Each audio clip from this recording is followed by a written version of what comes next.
One of my all-time favorite lenses is the Fujifilm 56mm f1.2.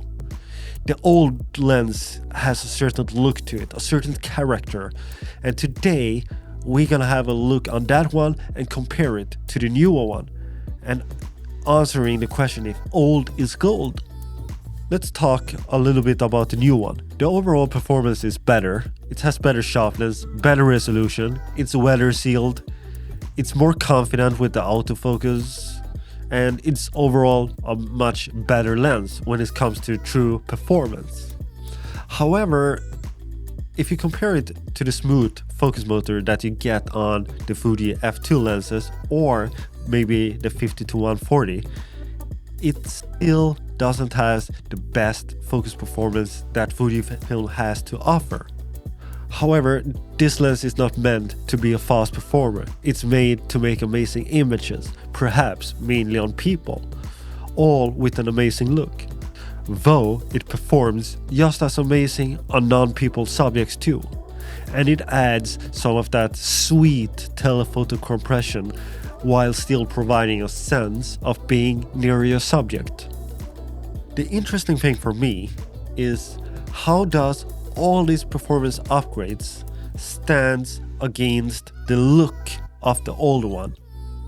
Does it still have the same magic? Does it still have that feeling that the older one have? Let's find out. Most of the times when I'm doing comparisons like this, I'm using a rig that looks something like this. It gives me the possibility to almost hit the trigger at the same time.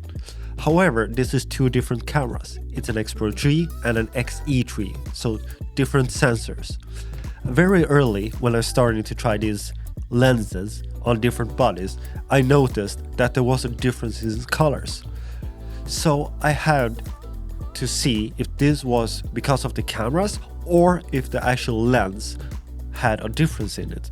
So I took the lenses and I put them on X Pro 3, and what I figured out here was that there is an actual difference in color between the newer lens and the older lens.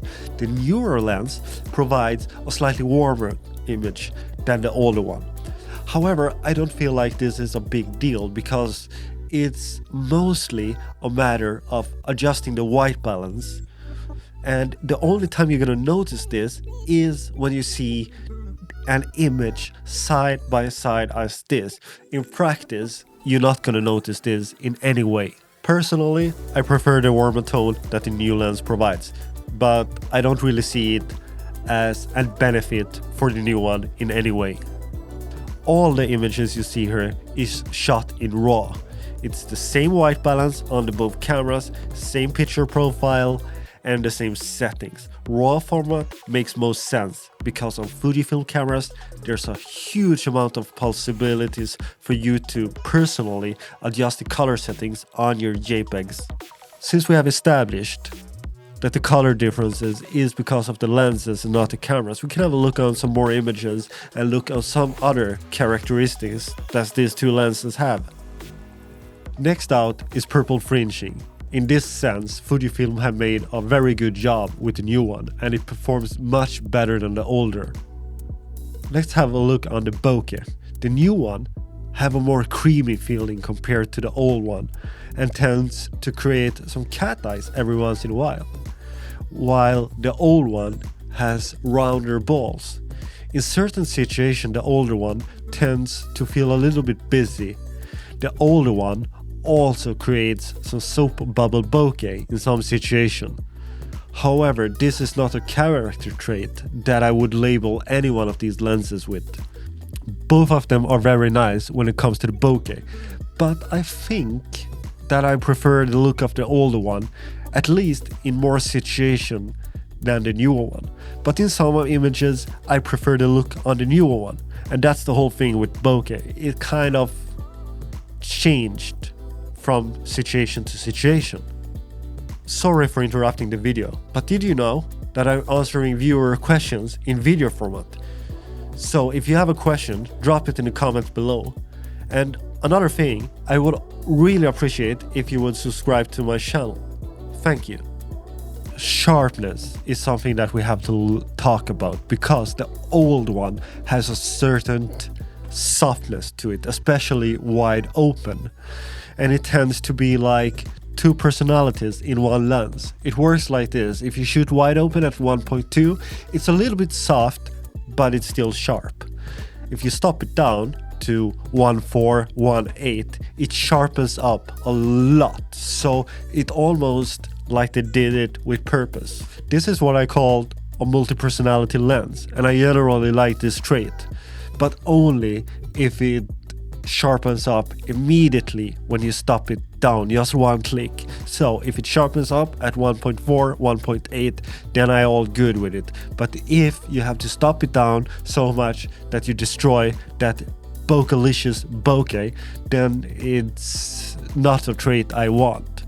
The newer one, however, is tack sharp already at f1.2.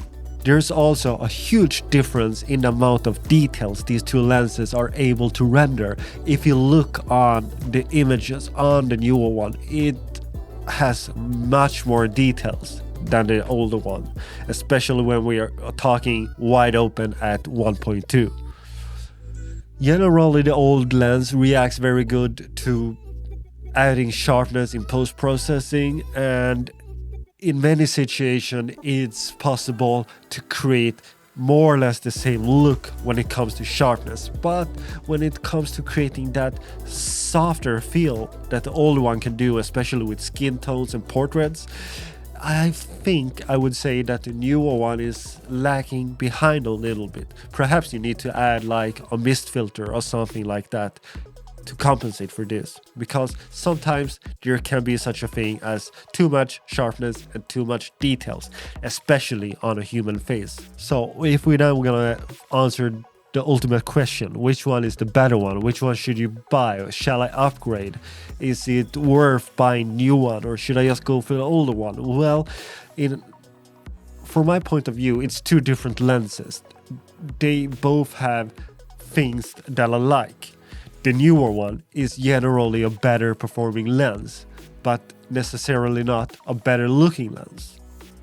If I would do a commercial job, I would probably prefer using the newer one, because it's a more efficient lens. It performs better, it nails focus more often than the older one, it's sharp, wide open, and it's a good tool to work with. But from a creative standpoint, I would prefer the older one in some situation, and I kind of feel that the new lens kind of lacking some of that magic that the older one has, and that magic is like not perfect performance. It is a mixture of performance and flaws that all together create a look that are very appealing. Another factor in all of this is the size. The newer one is bigger and the older one is smaller. The old one is in a kind of size where it kind of makes it a lens that you could just put on your camera and you could bring it as an everyday carry. It's not that big to carry around, even if it is a pretty big lens.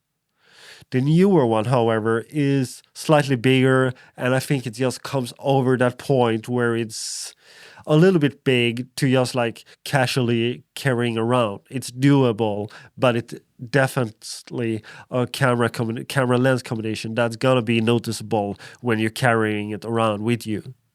If you like this kind of content, there's a full playlist here with camera related content. Click here to subscribe. Thanks for watching. I see you later.